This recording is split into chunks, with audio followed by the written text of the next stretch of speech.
नमस्कार, मैं हूं फरहान। आप देख रहे हैं नेक्स्ट 9 न्यूज नेशन। बिहार में अग्निपथ योजना को लेकर हिंसा कितनी भड़क गई, कितनी बढ़ गई, यहां तक कि हिंसा को लेकर अब अलग अलग बयान आने लगे। फिल्म अभिनेता अभिनेत्रियों का भी बयान आने लगा। मौजूदा समय में रवीना टंडन का भी बयान आया। वह कह रही हैं कि यह जो भीड़ में लोग हैं जो हिंसा कर रहे हैं, यह वह लोग नहीं हैं जो आर्मी में जाना चाहते हैं। यह तो कोई अलग से आ गए हैं उपद्रवी। सीधे सीधे कह दीजिए अल्पसंख्यक समुदाय के लोग हैं। अब उपद्रवी कहने की आवश्यकता ही क्या है। ऐसे ही जब किसान आंदोलन कर रहे थे, कहा जा रहा था वह किसान नहीं है, आड़तिया हैं, खालिस्तानी है, पाकिस्तानी है, चीन से फंडिंग आ रही है। यह बवाल लगातार चलता रहा इस देश में।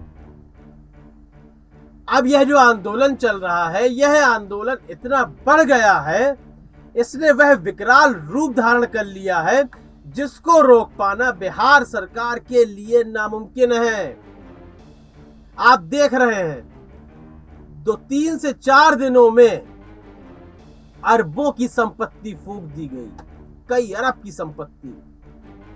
लेकिन बिहार पुलिस नाकामयाब नजर आ रही है। बिहार में सरकार किसकी है?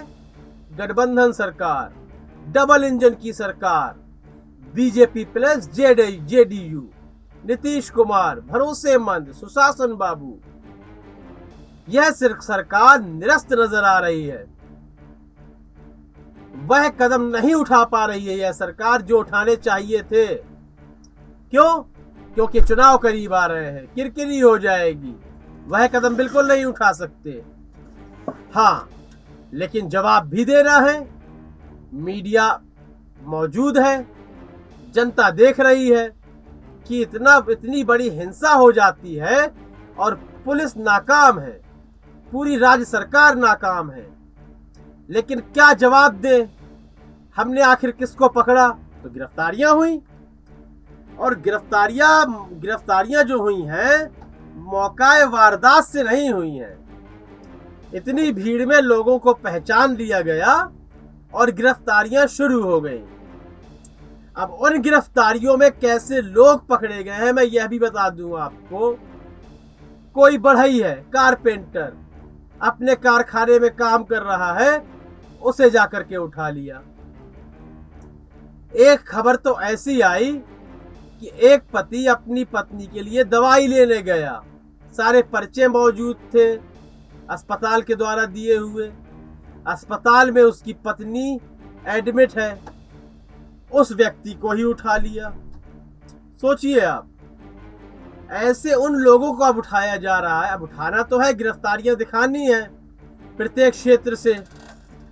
तो जो हाथ में आ रहा है उसे धर पकड़ो, उसे कह दो कि यह हिंसा में शामिल था। अरे हिंसा में तो लाखों की भीड़ शामिल थी। आप दिल्ली एनसीआर में देखें तो 13 किलोमीटर लंबा जाम लगा रहा, इतना बड़ा प्रदर्शन था।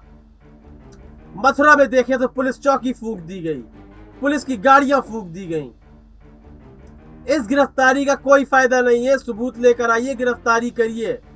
आप अब कमजोर लोगों को उठाना शुरू कर रहे हैं, क्योंकि जिसने हिंसात्मक प्रदर्शन किया है वह तो घर पर होगा ही नहीं, वह तो फरार हो गया, किसी दूसरे प्रदेश निकल गया। लेकिन जो पकड़ में आ रहा है उसे पकड़ लिया जाए। लोग विलाप कर रहे हैं, घर की महिलाएं विलाप कर रही हैं कि हमारे घर के जो लोग हैं, पुरुष हैं, यह तो बाहर गए भी नहीं, हिंसा में शामिल नहीं थे, यहां तक कि पढ़े लिखे भी नहीं है, आर्मी में जाने का उनका कोई मतलब ही नहीं है, तो हिंसा में आखिर जाएंगे क्यों? सवाल उठ रहे हैं सरकार पर।